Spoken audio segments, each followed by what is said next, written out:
In this video, I will show you how to set and enable Slack notification sound. So to get started, go ahead and open Slack on your device and then go ahead and click on your profile icon at the top right of your screen.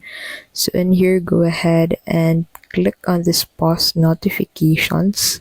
So you need to set this into resume notifications and then click on that save button at the top right.